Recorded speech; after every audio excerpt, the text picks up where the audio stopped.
इसलिए परमात्मा यहाँ आकर के हमें जगाते हैं, समझाते हैं कि भोली आत्मा, यदि परमात्मा की भक्ति नहीं करते हो और बाकी तुम ये इसी काम लगे हुए हो तो ये मनुष्य जीवन वाला काम नहीं कर रहे, गोबर के भूंड का काम कर रहे हो। अब बात चली थी शिक्षा के ऊपर कि पहले आप देख रहे हो, दास भी देख रहा, घना लंबा समय नहीं हुआ है। सन 1951 में दास का जन्म हुआ। सन 60 के बाद ऐसा समझण जोगा हुआ, जो बातें आज याद आ रही हैं उसमें क्या प्रक्रिया और कैसे लोग थे। अब इस ज्ञान की रोशनी से उनकी पहचान हो रही है कि पहले शिक्षा कती नहीं थी, पिता पढ़े नहीं, चाचा पढ़ा नहीं, ताऊ पढ़ा नहीं, कोई कुंबा और पढ़ा नहीं।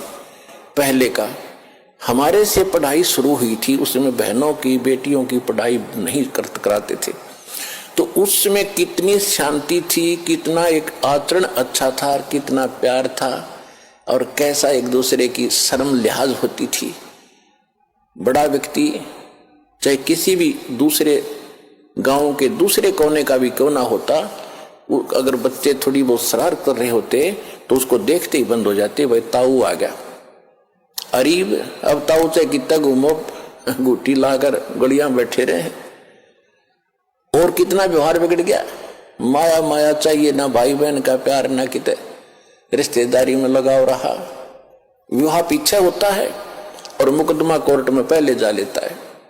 हद होगी भाई, इसी जीवन में अपने लफड़े में जीवन बर्बाद कर जाओगे। इसलिए परमात्मा आपको याद दिला रहे हैं कि मानुष जन्म पाय कर जय नहीं रट हरि नाम, जैसे कुआ जल बिना फिर बनवाया क्या काम। तो ये ज्ञान कौन देता है? सतगुरु देते हैं। और वो सतगुरु कैसी लीला करते हैं? कबीर भगवान जब स्वयं आते हैं, अच्छी आत्माओं को मिलते हैं, उनको सतलोक ले जाते हैं, फिर वापस छोड़ते हैं, फिर अपने से परिचित करा के और सबको ज्ञान सुनाते हैं। लेकिन उन महापुरुषों के उन गूढ़ रहस्यों को, क्योंकि परमात्मा ने कहा था कि तुम कितना ही कुछ कर लो ये मानेंगे नहीं, क्योंकि इनको ज्ञान ही नहीं है। इनके जो मूर्ख गुरु हैं, अज्ञानी, जो शिक्षा जरूर प्राप्त हैं, संस्कृत भाषा अवश्य जानते हैं। अब देखो पुण्यात्माओं, इस भक्त शिक्षा ने कैसा नाश किया है। ये हमारे धर्मगुरु जितने भी थे, ब्राह्मण लोग थे, इनको ही शिक्षा ग्रहण करने का अधिकार था। और शिक्षा किस लिए ग्रहण करने का अधिकार दिया था? कि तुम सदग्रंथों को पढ़ो, उनको समझो, वो संस्कृत भाषा में, और फिर हमें बताओ, हम धर्म कर्म ठीक करें, अपना कल्याण करवा लें। और गीता में भी ऐसा लिखा है कि जो विद्वान लोग हैं, वो विद्वान लोग सदग्रंथों को पढ़कर अविद्वानों को सुनाए। अविद्वान माने, क्योंकि ये विद्वान मानते हैं जिसने शिक्षा है, अक्षर ज्ञान है, और अविद्वान कहते हैं जिसने अक्षर ज्ञान नहीं है, उनको सुनाओ। और यदि अविद्वान यानी अनपढ़, अक्षर रहित, वो अगर विद्वानों की बातों को सुनकर उनके अनुसार आचरण कर लेते हैं तो उनका मोक्ष हो जाएगा। बिल्कुल सही है, पढ़ना जरूरी नहीं था। तो इसलिए परमात्मा ने शिक्षा की आवश्यकता नहीं समझी, क्योंकि वो समय नहीं था पार करने का तुम्हें। अब समय अब आया है। तो उस समय वो जो शिक्षा ग्रहण करते थे ब्राह्मण लोग, ये केवल माया जोड़ना उद्देश्य रखते थे। और काशी विद्यापीठ बनारस में जो बच्चा पढ़कर आता था ब्राह्मण का, उसकी बड़ी महिमा होती थी और उसी से सभी अपने धार्मिक अनुष्ठान कराया करते थे, अच्छी दक्षिणा देते थे कि बड़ा अच्छा सदग्रंथों का ज्ञाता। तो उन धर्म गुरुओं का एक उद्देश्य बन गया कि माया घनी कैसे बने। इन्होंने माया इकट्ठा करना ही उद्देश्य मान लिया। एक कड़ौली गांव है खरखोदा तहसील के अंदर, सोनीपत जिले में कड़ौली गांव का एक जाट था। निश्चल दास नाम था उसका, किसान का लड़का था। उसने जब वो समझण जोगा हुआ 10-12 वर्ष का, तो उसके मन में प्रेरणा हुई कि भी हमारे जितने भी सदग्रंथ वेद गीता पुराण जो भी हैं ये सारे संस्कृत भाषा में हैं और मैं संस्कृत भाषा पढ़ूं। और ये और जो धर्म गुरु हैं ये तो स्वार्थवश इनको पैसे लेते हैं और अटपट में लगा रखा है। मैं सदग्रंथों को पढ़ूंगा, वास्तविक ज्ञान करा करके फिर सच्चा ज्ञान लोगों को बांटूंगा फ्री में।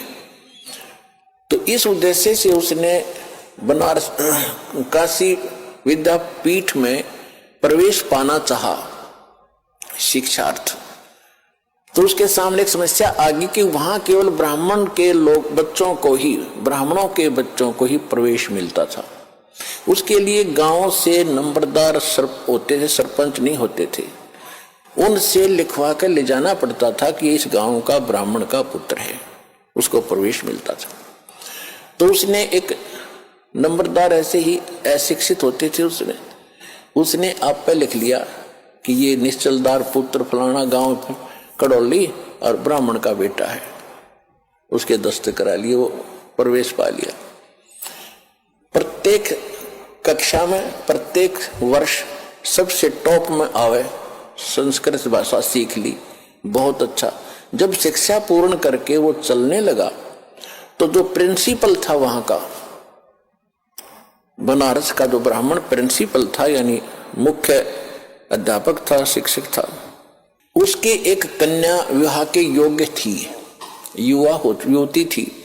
उसने क्या सोचा कि इतना इंटेलिजेंट बालक है, इसने संस्कृत बहुत अच्छा सीखा है, ग्रंथों को भी खूब अच्छा पढ़ा है और ये जहां भी जाएगा इसकी वाह वाह हो जाएगी और तेरी बेटी सुखी रहेगी, यू घना धन इकट्ठा करेगा।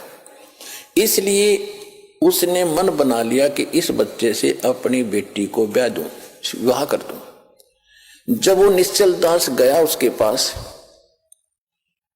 प्राचार्य के पास, प्रिंसिपल के पास कि हे गुरुदेव, आपकी कृपा से आपका बच्चा अपनी शिक्षा पूर्ण करके अब सेवार्थ जा रहा है, मुझे आशीर्वाद दो, मैं सफल हूं जिस उद्देश्य को लेकर आया हूं। तो उसने कहा कि बेटा फिर गुरु को कुछ दक्षिणा भी देते हैं, दक्षिणा दे। दक्षिणा लो जी, मेरे पास क्या है, मत लगा कि वचनबद्ध हो जा। अच्छा जी, वचनबद्ध हो जा, मैं अपनी लड़की का विवाह तेरे से करना चाहता हूं, तुझे करना पड़ेगा। अब यहां फंस गया निश्चल दास धर्म संकट में, क्योंकि ब्राह्मण लोग अन्य जाति से विवाह नहीं करते थे अपनी बच्चियों, बेटा बेटियों का। अगर ऐसा उनको पता चल जाए तो वो हंगामा खड़ा कर देते। तो उसने सोचा ये घर अगर ऐसा हो गया तो गांव में ही विरोध होगा, फिर ये पूरा ग्रुप मेरा विरोध करेगा और बात बिगड़ जाएगी और मैं गृहस्थ आश्रम अपनाना नहीं चाहता। फिर उसने बताया गुरुदेव, चाहे मुझे सजा देना और ते कुछ भी कहना, मैं एक सच्ची बात बताता हूं, मैं ब्राह्मण नहीं हूं, मैं जाट का लड़का हूं, कड़ौली मेरा गांव है, आप पता कर सकते हो। मैं इस उद्देश्य से आया था कि मैं इस ज्ञान को फ्री बांटूंगा, ये ब्राह्मण लोग इसका मूल्य ले रहे हैं, मैं वो मूल्य नहीं लेना चाहता। तो इतना गुस्सा कर गया वो ब्राह्मण प्रिंसिपल, कहने लगा तो दुष्ट, तूने धर्म भ्रष्ट कर दिया, ये कर दिया, तेरी हिम्मत कैसे बन गई, यहां धोखा दे के हमारा ज्ञान चुरा लिया। अब वेद और गीता को तो ये रजिस्ट्री करा रहे थे, अपना नाम बै करा रखी थी नकलियों ने। उस लड़के को कहा कि प्रतिज्ञा कर रखी है तूने? हाँ जी, कि तू कभी संस्कृत भाषा का प्रयोग नहीं करेगा और किसी संस्कृत भाषा में कोई प्रवचन नहीं करेगा और जा सकता है। और तुझे श्राप दे दिया उसने कि तुझे प्रतिदिन एक बार 1 घंटा बुखार बना करेगा ताकि तेरी गलती तुझे सदा याद रहे। तो पुण्यात्माओं, देख उस दुष्ट आत्मा ने। अब ये ज्ञान की कमी, हम किसी को श्राप देते हैं क्योंकि पूर्व भक्ति का धन होता है, उसका श्राप भी फल जाता है। अब तो सारे नकली हो गए, किसी श्राप फले ना किसी आशीर्वाद फले, खाली है सब। पहले अच्छे लोग होते थे, चाहे किसी जाति के थे, वो पिछले पुण्य कर्मों से परिपूर्ण होते थे, वो किसी को श्राप दे देते, उसको बुरा हो जाता, उसकी पूंजी खत्म होती। आशीर्वाद देते तो भी उनकी पूंजी चोरी होती, नष्ट होती कमाई। इस करके ये यही काल के जाल में उलट पुलट होकर यहीं फंस गए। अब इससे निकलने के लिए हमें ज्ञान